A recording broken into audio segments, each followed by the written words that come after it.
ঈদের দিনে সবাই যখন সেমাই বানায় তখন আপনি বানান একটু ইউনিক কিছু। এই পেশোয়ারি ক্ষীর একবার বানান, সবাই রেসিপি চাইবে। কয়েকটা সহজ উপকরণে স্পেশাল পেশোয়ারি ক্ষীর মুখে দিলেই গলে যাবে। এক কথায় ধামাকাদার রেসিপি। আসসালামু আলাইকুম, welcome to my channel let's cooking yummy ফুডে আপনাদের সবাইকে স্বাগতম জানিয়ে আবারও একটা ইয়াম্মি রেসিপি নিয়ে চলে আসলাম। ভিডিওটা দেখার সময় ছোট একটা লাইক দিয়ে দেখা শুরু করার অনুরোধ রইল। তো চলুন দেখে নেওয়া যাক আজকের এই সুস্বাদু পেশোয়ারি ক্ষীর রেসিপি। আশা করছি সবার খুব ভালো লাগবে। তো চলুন দেখে নেওয়া যাক আজকের এই রেসিপিটা। এখানে আমি এক বাটি পরিমাণ চিনি গুঁড়া চাল নিয়ে নিয়েছি। আপনারা এখানে চাইলে বাসমতি চালও নিতে পারেন। এখানে আমি এক বাটি পরিমাণ চিনি গুঁড়া চাল নিয়ে নিয়েছি।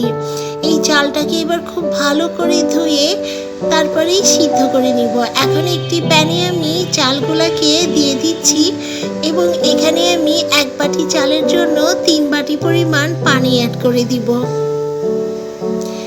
এই ক্ষীরটাকে একবার হলো আপনারা তৈরি করে দেখুন, খেতে কিন্তু অনেক মজার। একবার হলো এই ঈদে ট্রাই করতে পারেন। সেমাই তো আমরা কম বেশি খেয়েই থাকি, কিন্তু এইভাবে ওয়ার্ল্ড ফেমাস পেশোয়ারি ক্ষীর বানিয়ে দেখুন, না খেলে বিশ্বাসই হবে না এত মজার। এখন আমি ক্যারামেল তৈরি করে নিব। এখানে আমি 1 টেবিল চামচ পরিমাণ চিনি অ্যাড করে দিচ্ছি এবং চিনিটাকে আমি খুব ভালো করে ক্যারামেল করে নিব। দেখুন বন্ধুরা, এটাকে আমি একদম লো হিটে ক্যারামেলটাকে তৈরি করে দিচ্ছি। চিনিটা আমার গলে গিয়েছে। এখন আমি এই ক্যারামেলটাকে দুধে অ্যাড করে দিব। এখানে আমি প্রায় 1.5 লিটার দুধটাকে ফুটিয়ে 1 লিটার করে নিয়েছি এবং ক্যারামেলটাকে অ্যাড করে এখন লো হিটে দুধটাকে রেখে দিব। তো আমার এই চালটা সিদ্ধ হয়ে গিয়েছে বন্ধুরা। এখন আমি একটি মিক্সচার গ্রাইন্ডারে এই সমস্ত ভাতটাকে দিয়ে দিব এবং এখানে আমি 4 টুকরো পরিমাণ বিস্কিট অ্যাড করে দিচ্ছি।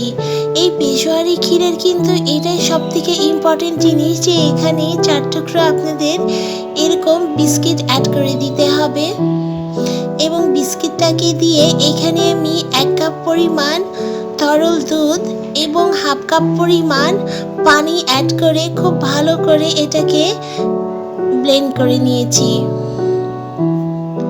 তো দেখুন বন্ধুরা, ব্লেন্ড করার পর এই টেক্সচারটা প্রায় এরকম আসবে, একদম ক্রিমি, একদম ঘন এবং একদম খুব অন্যরকম স্বাদের। এতটা অপূর্ব খেতে যে একবার এভাবে ট্রাই করে দেখুন কতটা মজার।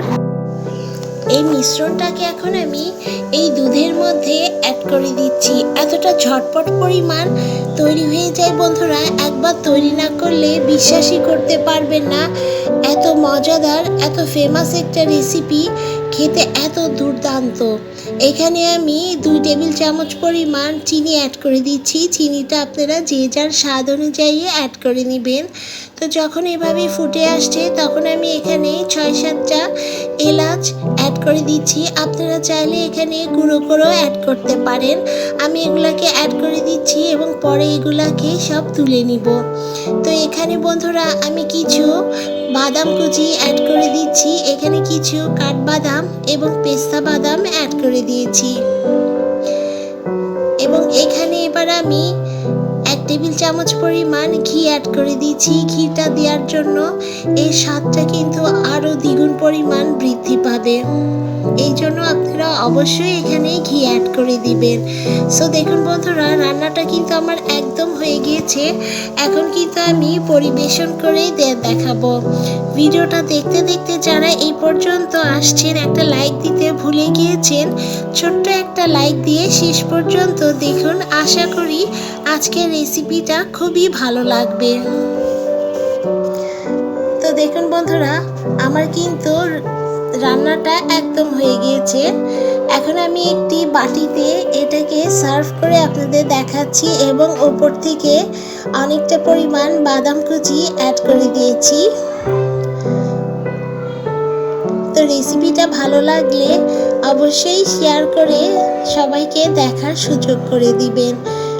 এই ক্ষীরটা যে খেতে এত মজার, না খেলে বিশ্বাসই করবেন না। রেসিপিটা শেষ পর্যন্ত দেখার জন্য সবাইকে অসংখ্য ধন্যবাদ। তো সবাইকে অগ্রিম ঈদ মোবারক। আল্লাহ হাফেজ।